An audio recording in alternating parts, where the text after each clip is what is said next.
আসসালামু আলাইকুম ভিউয়ার্স। নিউজটা খুব গুরুত্বপূর্ণ একটি নিউজ হতে চলেছে। শেখ হাসিনার সময় যারা বিএনপির নেতাকর্মী মাইর খেয়েছিল, তাদের আসলে সে মাইরের যে ব্যথাটা, সে ব্যথাটা কিন্তু তাদের শরীর থেকে এখনো পুরোপুরি সারে নাই। সেই ব্যথার জন্য আমার মনে হয় যে বিএনপির কিছু কিছু নেতাকর্মী এখনো তারা ট্যাবলেট খায় এবং শরীরের উপর দিয়ে তারা মালিশ করে ব্যথাটা সারানোর জন্য। শেখ হাসিনার সেই মাইরের কথা মানে বিএনপির বড় বড় নেতারা ভুলে গেছে, কিন্তু যারা ছোটখাটো নেতা মাইর খেয়েছে তারা তো ভুলে নাই। তাদের শরীরের ব্যথা এখনো কিন্তু সারে নাই। তারা এখনো কিন্তু সেই ব্যথা সারানোর জন্য শরীরের উপর দিয়া মালিশ করে, ওষুধ মালিশ করে, এবং কি অনেক নেতাকর্মী আছে এখনো ট্যাবলেট খায়। যদি আমার এই কথাটা সত্য হয় তাহলে আপনারা কমেন্ট করে জানাবেন। এবং এমনও নেতাকর্মী আছে বিএনপিতে, তারা এখনো বড় বড় ডাক্তারের কাছে যাইয়া তারা চিকিৎসা করে। 6 মাস নির্বাচনের ছয়টা মাস যাইতে না যাইতেই শেখ হাসিনাকে দেশে ফেরাতে আইনি প্রক্রিয়া অনুসরণ করা হবে। অর্থাৎ শেখ হাসিনাকে দেশে আনার জন্য উঠা পড়া লাগছে। হ্যাঁ, শেখ হাসিনা দেশের মানুষ দেশে আসবে ভাই, এটাই তো স্বাভাবিক। সে দেশের মানুষ দেশে আসবে, আমরাও চাই যে আমাদের দেশের একজন মন্ত্রী অন্য দেশে কেন যে এতদিন পড়ে থাকবে। সে যদি অপরাধ করে তার অপরাধের বিচার হবে, তার নেতারা যদি অপরাধ করে সেটার বিচার হবে। কিন্তু এবং তার দলকে যে নির্বাচনের থেকে বাইরে রাখা হয়েছে, এটা শেখ হাসিনার বিচার হওয়ার পরে হয়তো দেখা যাবে যে আওয়ামী লীগকে রাজনীতি করার জন্য একটা অনুমতি দিয়ে দিয়েছে সরকার বা কোর্ট থেকে, যে তারা এখন রাজনীতি করতে পারবে বা তারা নির্বাচন করতে পারবে। কিন্তু জিনিসটা আসলে আমার মনে হয় যে খুব তাড়াফোড়া হয়ে যায়, খুব দ্রুত গতিতে হচ্ছে। শেখ হাসিনাকে দেশে আনতেই হবে, এইরকম একটা শুরু হয়ে গেছে। এখানে ফ্যাসিস্ট শেখ হাসিনাকে দেশে ফিরিয়ে আনার বিষয় প্রধানমন্ত্রী ও পররাষ্ট্র বিষয়ক উপদেষ্টা হুমায়ুন কবির বলেছেন, শেখ হাসিনাকে দেশে ফেরাতে আইনি প্রক্রিয়া অনুসরণ করা হবে। সোমবার 13 এপ্রিল দুপুরে সচিবালয়ে প্রধানমন্ত্রী তারেক রহমানের সঙ্গে সাক্ষাৎ শেষে এই তথ্য তিনি জানান। হ্যাঁ, ঠিক আছে, সেটা আমরাও চাই যে প্রধানমন্ত্রী দেশে আসুক। কিন্তু আমার এখানে আর একটা কথা, বড় বড় নেতা যারা মাইর খাইছে, যারা এখনো সেই মাইরের জন্য বড় বড় ডাক্তারের কাছে যায়, অন্ততপক্ষে তাদের শরীরের সেই ব্যথাটা তো অন্ততপক্ষে সারুক বা সারার একটা সুযোগ দেন। যদি শেখ হাসিনা এই মুহূর্তে দেশে চলে আসে, তাহলে তো তার ভয়তে, আরে ভাই আপনারা তো বিএনপি নেতা কর্মী যারা মায়ের খেয়ে ভয় পাইছেন, রাত্রে শেখ হাসিনার মায়ের কথা শুনলে এখনো অনেক বড় বড় বিএনপি নেতা কর্মী আছেন, আপনারা ভয়তে ফালাই ওঠেন, চিল্লাই ওঠেন। কিছু মানুষ আছে না, রাত্রে ঘুমাইলে চিল্লাই ওঠে ভয়তে মায়ের কথা শুনলে, বা সেরকম যদি ছেঁচা মাইর দেওয়া হয় সে মায়ের কথা শুনলে কিন্তু কিছু মানুষ ভয়তে চিল্লাই ওঠে। শেখ হাসিনার আমলে এমনও কিছু নেতাকর্মী বিএনপির আছে যারা মাইর খাইছে, পুলিশের মাইর খাইছে, তারা কিন্তু রাত্রে ভয়তে চিল্লাই ওঠে। তা ওই যে একটা ধক্কল, ওই যে একটা সমস্যা, ওই সমস্যাটা অন্তত পক্ষে সারার একটা সুযোগ দেন। আপনারা তো বিএনপি সরকার, আপনাদের নেতাকর্মীরাই ওই সুযোগটা দেন। এখানে তো আমরা তো কোনো সুযোগ আপনাদের কাছে চাচ্ছি না, কিন্তু বিএনপির নেতা কর্মীদেরই ওই সুযোগটা আপনারা দেন, যে তারা যে ভয়কে চিল্লাই ওঠে, বা তারা যে এই যে কি বলবো, একটু আগে যেটা বললাম যে এখনো ব্যথার জন্য তারা ডাক্তারের কাছে যায়, ওষুধ খায়। এটা আপনারা খোঁজ নিয়ে দেখেন, আমি মিথ্যা বলতেছি না, সত্যি বলতেছি।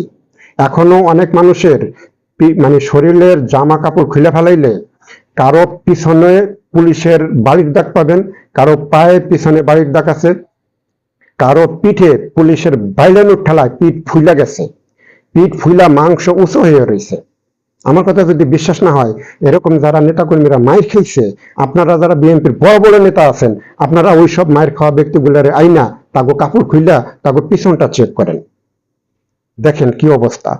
তাহলে আপনারা নিজেরাই বলবেন যে আমরা তো মাইর খেয়ে নেই, এই জন্য আমরা এই জিনিসটা বুঝতে পারতেছি না। কিন্তু আপনারা মাইর খান নাই, ঠিক আছে, কিন্তু আপনারা মাইর খাওয়ার থেকে আর অনেক বেশি কিছু আপনাদেরকে করছে, কিন্তু সেটা আপনারা এত অল্প সময়ের ভিতরে আপনারা এটা ভুলে গেলেন কেমনে? এত অল্প সময়ের ভিতরে ভুলে গেলেন কেমনে? বিষয়টা এত অল্প সময়ের ভিতরে যে আপনারা জিনিসটা ভুলে গেছেন, এটা তো আসলে অবাক হওয়ার মতো।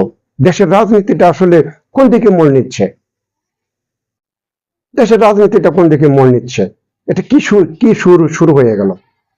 হ্যাঁ, আমিও চাই শেখ হাসিনা দেশের মানুষ দেশে ফিরে আসুক, সেটা আমিও চাই, কিন্তু একটু সময় নেন, জিনিসটা আস্তে আস্তে হোক। পররাষ্ট্র উপদেষ্টা তিনি জানান, দেশকে বিক্রি করে বিএনপি কখনোই কোনো চুক্তি করবে না। ভারত বাংলাদেশ স্বার্থ সংশ্লিষ্ট বেশ কিছু বিষয় ইতিবাচক আলোচনা হয়েছে। খুবই ভালো। পাইপলাইনের জ্বালানি দেওয়ার কারণে ভারতকে ধন্যবাদ জানিয়েছেন। এটা শেখ হাসিনার আমলেই করেছিল, যে ভারত থেকে পাইপলাইনে তারা জ্বালানি আনবে। তিনি বলেন, আগামী সপ্তাহে মেডিকেল ও ব্যবসায়ী ভিসা সহজ করতে সম্মত হয়েছে ভারত। এখানে মেডিকেলের যে ভিসাটা এবং বিভিন্ন ধরনের যে ভিসাটা, আমি মনে করি যে আসলে বাংলাদেশের মানুষ ভারতে যাইতে গেলে আসলে এখানে তো কোনো ভিসার কোনো প্রয়োজন আছে বলে আমি মনে করি না। এখানে কোনো ভিসার প্রয়োজন আছে বলে আমি মনে করি না। কেন মনে করি না জানেন? যে ভারতের মানুষ তারা খোলা আকাশের নিচে বৈশা তারা একবারে সকালবেলার যে প্রয়োজনীয় কাজটা সেটা তারা সেরে ফেলে। কিন্তু বাংলাদেশের মানুষ খোলা আকাশের নিচে সেই সকালবেলা প্রয়োজনীয় কাজটা তারা সম্পন্ন করে না। কারণ বাংলাদেশের মানুষের জীবন মান অনেক উন্নত, তারা স্বাস্থ্যসম্মত টয়লেট বা স্যানিটারি টয়লেট তারা ব্যবহার করে। তথাপি বাংলাদেশের মানুষ যদি ভারতে যায়, তো এই রাস্তাঘাটে যেখানে ওই যে মানুষের যে বজ্রটা সেটা যদি দেখে, তাহলে বাংলাদেশের মানুষ ইন্ডিয়াতে থাকবে না। এই জন্য বলি যে আসলে বাংলাদেশের মানুষ ইন্ডিয়াতে গেলে ওই কোনো ভিসার আসলে আমার মনে হয় যে প্রয়োজন হয় না। কারণ বাংলাদেশের মানুষ যেখানে ইন্ডিয়াতে গেলে থাকতেই চায় না, ওই মানুষের বজ্র রাস্তাঘাটে, নদী নালা, খাল বিল, রেলওয়ে স্টেশন, মানে রোডে ঘাটে যেখানে খুশি আপনি তাকাবেন সেদিকেই দেখবেন যে মানুষ মানে বজ্র পড়ে আছে। এই জন্য আমি মনে করি যে বাংলাদেশের মানুষ যেখানে ইন্ডিয়াতে গেলে থাকতে চায় না, সেখানে এই ভিসা নিয়ে এত একটা মানে কি বলবো, যে আমার তো মনে হয় যে বাংলাদেশের মানুষের ভিসার দরকারই নাই, এমনিই মানে ইন্ডিয়াতে মানে যাওয়া আসা করতে পারে। ঠিক আছে, তো কি বলবো, মানে আমি এই মুহূর্তে যেটা মনে করি যে সেই বিএনপি সরকারের তুলনা, মানে বিএনপি সরকারের থেকে নিয়ে এই পর্যন্ত বাংলাদেশের বাংলাদেশের মানুষের আওয়ামী লীগের সময় বলি এবং বিএনপি সরকারের থেকে নিয়ে শুরু করে এ পর্যন্ত বাংলাদেশের মানুষের জীবন মান এবং সবকিছুতে একটা আধুনিকতার একটা ছোঁয়া মানে তাদের ভিতরে চলে আসছে। এবং বাংলাদেশের মানুষ অনেকটা মানে স্মার্টলি ভাবে চলাফেরা করে, বাংলাদেশের মানুষ। এই জন্য আমি মনে করি যে বাংলাদেশের মানুষের ভিসা আসলে ওই রকম, মানে এটা খুবই ইজি করে দেওয়া উচিত, খুবই ইজি। এটা না করলেও আমার মনে হয় সমস্যা নেই, কারণ আমি তো একটু আগে বললাম যে বাংলাদেশের মানুষ ইন্ডিয়াতে গেলে থাকতে চায় না, ওইসব মানে নোংরা জিনিসগুলো দেখে তাদের কাছে ভালো লাগে না। তো দর্শক বিন্দু, যদি ভিডিওটা ভালো লাগে সাবস্ক্রাইব করবেন, যারা পেজে দেখবেন ফলো দিবেন। সবাই ভালো থাকবেন। আজ এ পর্যন্ত, আল্লাহ হাফেজ।